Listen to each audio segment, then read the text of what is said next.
everyone. So, in today's Telltales episode, I, Vaishavi Patel, is going to narrate the story Can You Get Away from a Murder? By Ananya Garg. So let's begin. It was 7:30 in the evening. The evening sun cast long shadows on the ground. Even the slanting rays of the setting sun gave a warm orange tinge to the sky. Everything was tranquil, but not for the Johnsons. The owner of the massive Johnson empire was found dead in his residential swimming pool shortly after his arrival from the work. The dead body of Claus Johnson, who was a middle-aged man of 30, happily married for 2 years, with his hard-working wife, and suffered many ailments, had been stabbed multiple times in the back, leaving no sign of life. The pool was fetid with the rotting of the body. The corpse had numerous cuts with blood penetrating out of them. The skin had turned blue, hidden under the blood. Beside the pool stood the Claus's wife, Heather, motionless, and couldn't come to terms with the horror in her eyes. She stood there like a statue, gasping for breath. She was shaking like a broken leaf being carried away by a storm. The members of the family were frozen due to the shock and were too devastated to accept it. Suspense filled with air.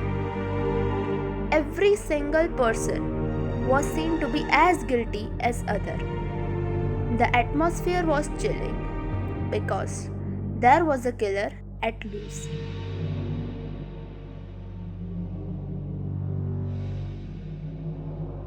The crime scene was filled with investigating officers in the next half hour, headed by Robin Matthews. He asked everyone to wait in the living room. There were panic-stricken faces all around. Ben called Robin tonelessly. "What do we have here?"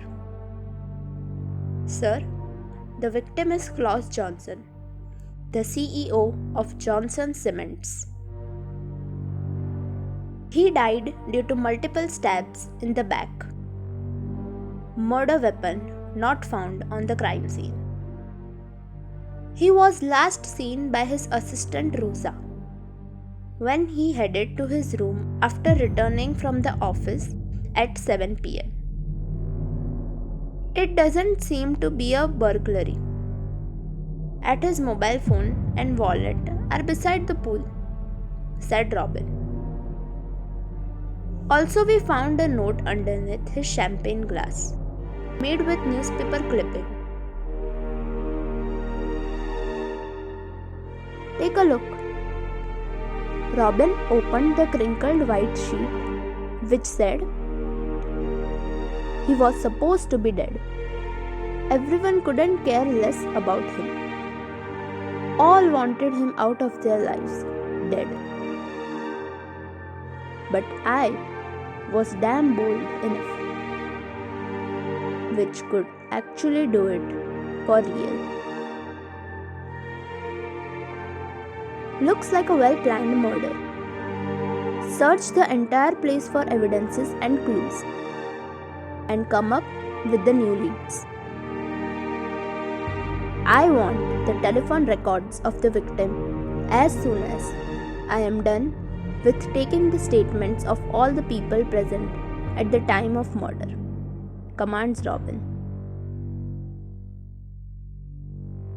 Robin enters the living room to interrogate each person individually.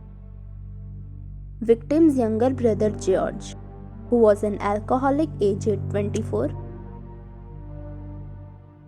His wife Gina, who had wild fashion interest of 22 years. The housemaid Amy and Rosa, his 27-year-old assistant who kept track of his tedious schedule.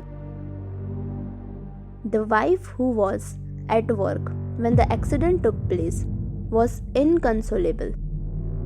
Her eyes were dried out due to the excessive crying. "I want to find the ruthless murderer, sir. I wouldn't rest until I do so. Please help me to bring my husband justice," she pleaded in front of the officer, who tried to pacify her.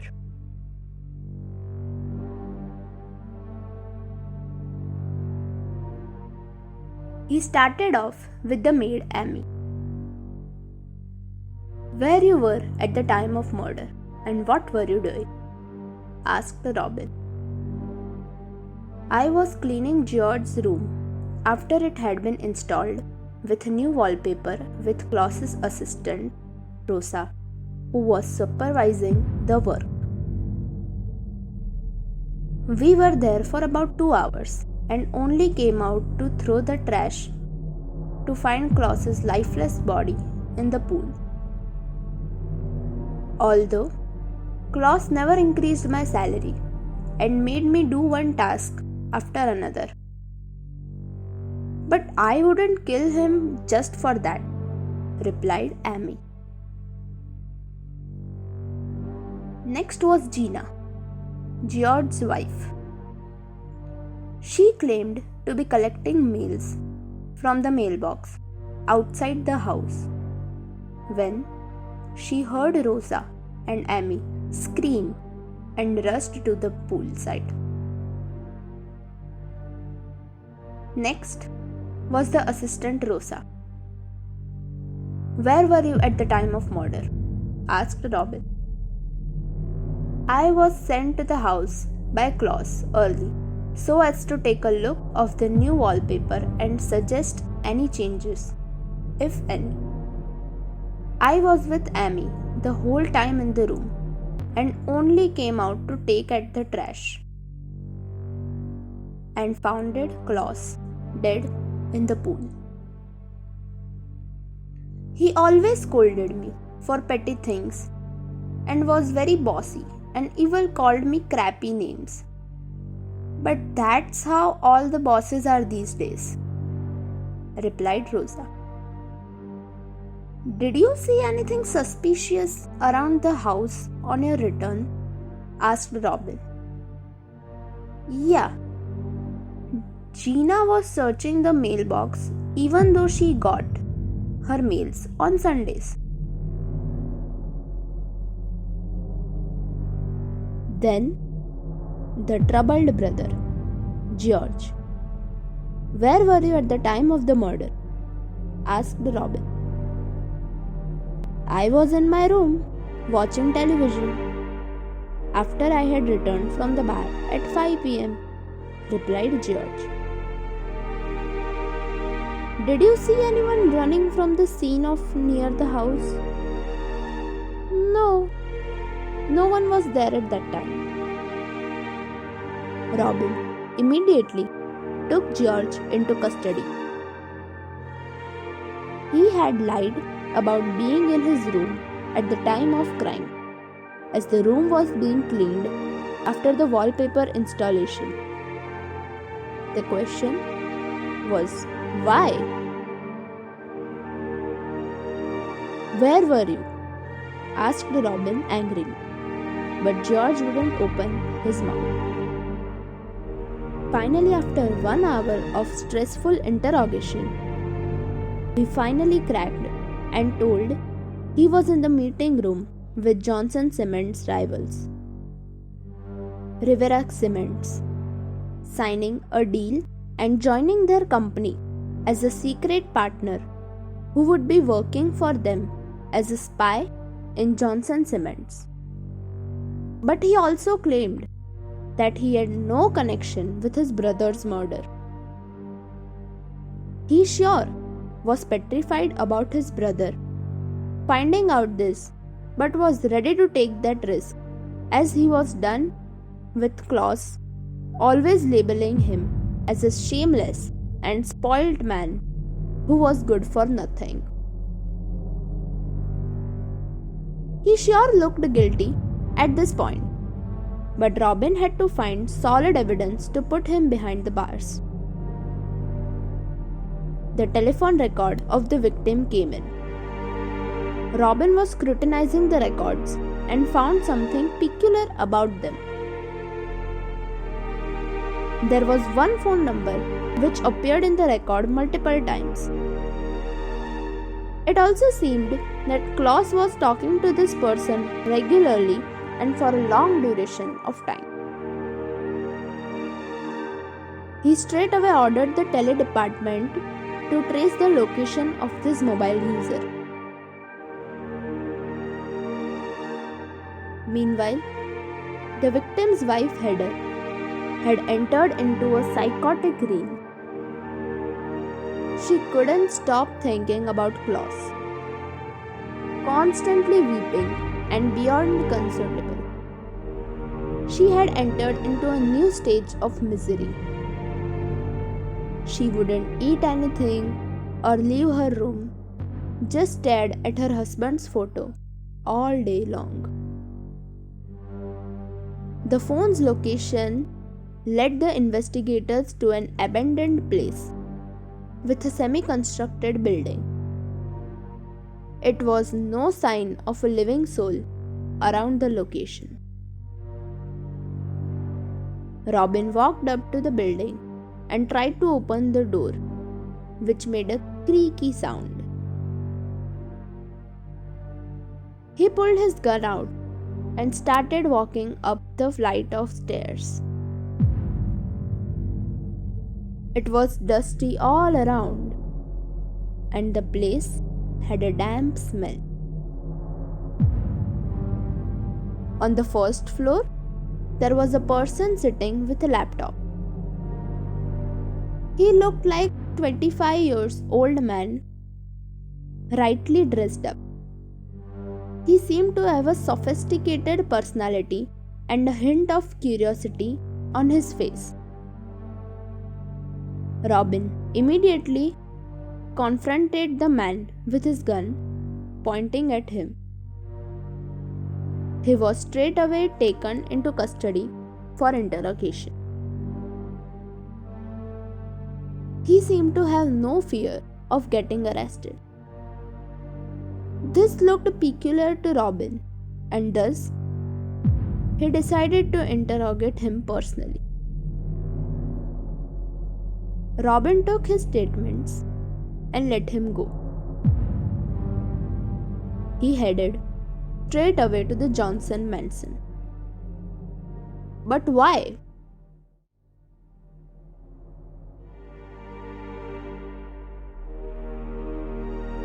He arrested Gina and took her to the police station. What were you doing at the mailbox at the time of murder, even though you were not expecting any mails that day? Asked Robin.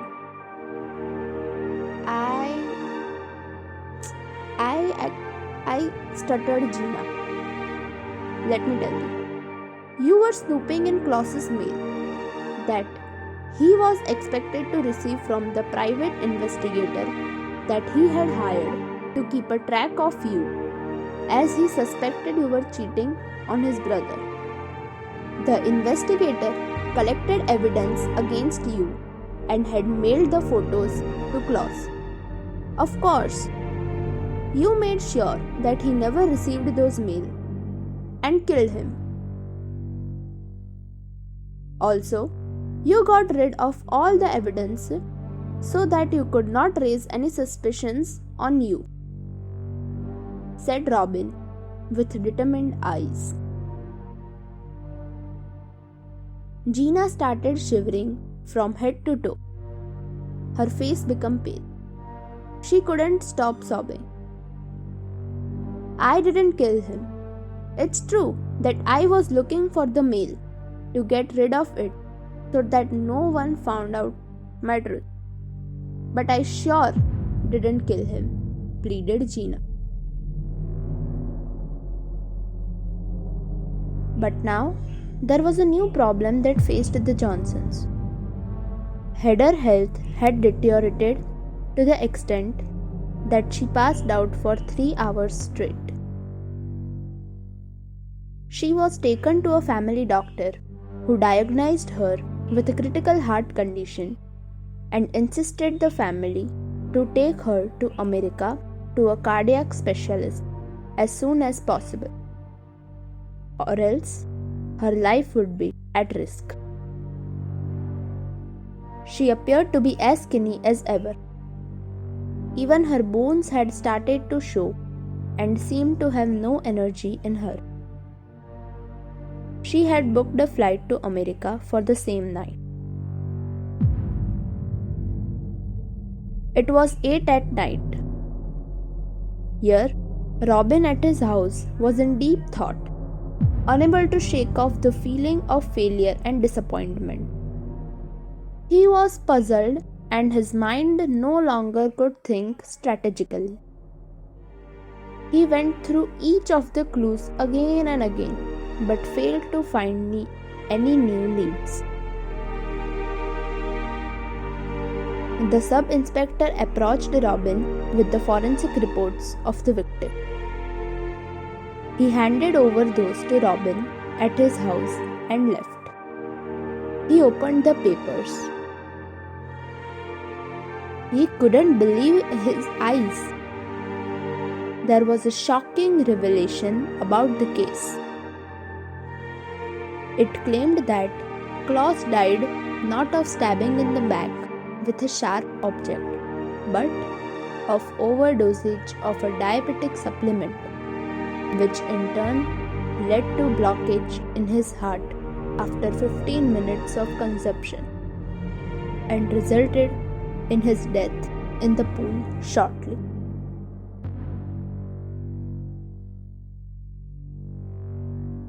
This could mean only one thing. The stabs were merely made in order to prevent the overdosage come into attention of the police by the killer.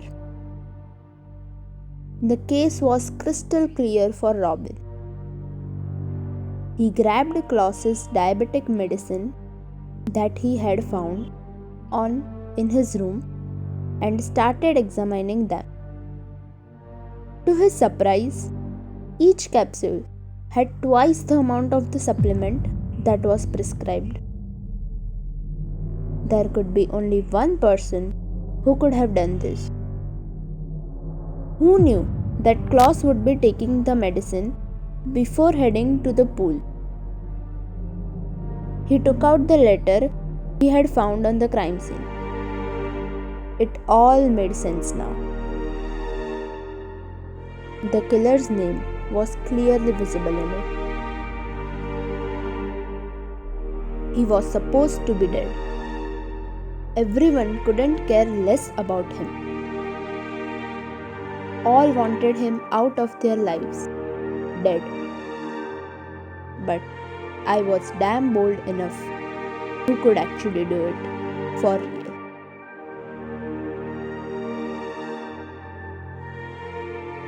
Heather? She was faking it all along. Robin picked up his car keys and headed straight to the airport. He tried calling Heather, and after several tries, she finally picked up, talking in her sickly voice. "Oh, cut this crap. I know you were responsible for your husband's murder. But why?" asked Robin. Well. Look who finally cracked the case. Good job. I'm really impressed. You would never be able to figure out my motive. So let me help you with that. I killed him for the insurance money. Yes. 100,000 crores. Klaus never helped me with my ambitions to start my own business. All he did was look down on me and make me realize every single day that I was a failure. He didn't think I was smart enough, and here we are now. I outsmarted him and I am free. You will never be able to catch hold of me. Flight leaves in 10 minutes. Good luck in putting me behind the bars. I will catch you, and you would regret your decisions in the next 10 minutes. Challenged Robin.